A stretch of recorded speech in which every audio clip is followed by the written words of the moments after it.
এখনও প্রকাশিত হয়নি মাধ্যমিক এবং উচ্চ মাধ্যমিকের ফল। তার আগে অক্ষয় তৃতীয়ার সকালে প্রকাশিত হল আইসিএসই ও আইএসসির ফল। এবছরে ফলাফলে জাতীয় এবং রাজ্য স্তরে মেয়েদেরই জয় জয়কার। দেশে নজর কাড়া ফল করে তাক লাগালো রাজ্যের দুই ছাত্রী, দেশের সেরা দুই বঙ্গকন্যা। আইএসসিতে সৃজনী, আইসিএসইতে দেবত্রী।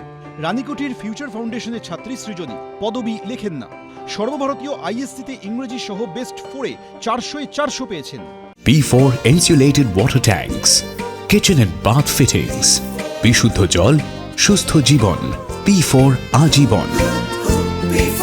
ইংরেজি, অঙ্ক, ফিজিক্স ও কেমিস্ট্রিতে পেয়েছেন ফুল মার্কস।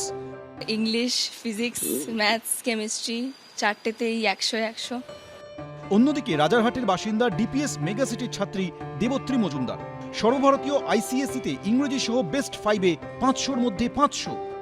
এক বছরের ব্যাপার না, এক মাসের ব্যাপার না, এটা পুরো ছোটবেলা থেকে আমার স্কুল এতটা সাপোর্ট করেছে, মানে একদম বেসিক থেকে এত ভালোভাবে কনসেপ্ট তৈরি হয়েছে যে শেষে গিয়ে আর মুশকিল হয়নি।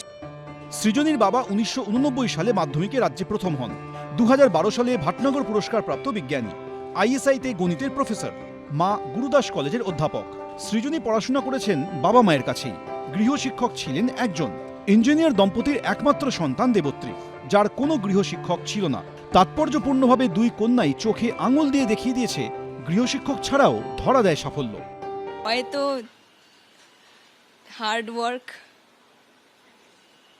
সারা বছর মানে সিরিয়াসলি পড়াশোনা করতে হয়। ওই 100 রেজাল্টটা আমিও ভাবতে পারিনি। স্কুলের পেপারও ঠিকঠাক স্ট্যান্ডার্ডের হতো, তো সেখানে একটু নম্বর কম এলে বা চেকিংও ঠিকঠাক হতো, তার থেকে আইডিয়া আসতো কি বোর্ডে কীরকম লিখতে হবে। বোর্ড সূত্রে জানানো হয়েছে 25 দিনের মধ্যে প্রকাশিত হলো ফল।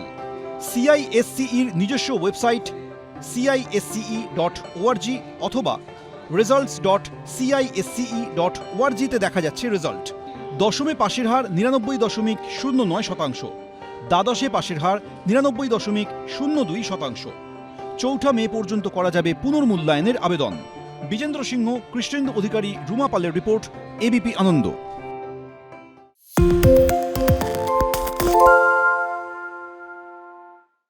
আরে চাটা দে।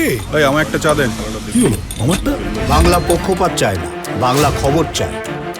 বাংলা খবর, বাংলার খবর। সত্য অন্তহীন, সত্যের খোঁজও তাই, সত্য সন্ধানে তাই আমরা অক্লান্ত, অকুতভয়। এবিপি আনন্দ নতুন ভাবনার প্রতীক, যা মনে মুক্ত, তথ্যে যুক্ত এবং যাবতীয় সীমানার বাঁধন থেকে মুক্ত। সীমা না শব্দটির মধ্যে লুকিয়ে আছে মানা শব্দটি, যেন চোখ রাঙানি এক অদৃশ্য বেড়াজাল, যা আটকে রাখে আমাদের এক ছোট্ট গণ্ডির মধ্যে। একমাত্র সঠিক খবরই গড়ে তুলবে এক মুক্ত সমাজ। সেই জগৎ গড়ার লক্ষ্যে কোনো সীমানার ঠুকুটি আমরা মানব না। এবিপি আনন্দ এগিয়ে থাকে, এগিয়ে রাখে।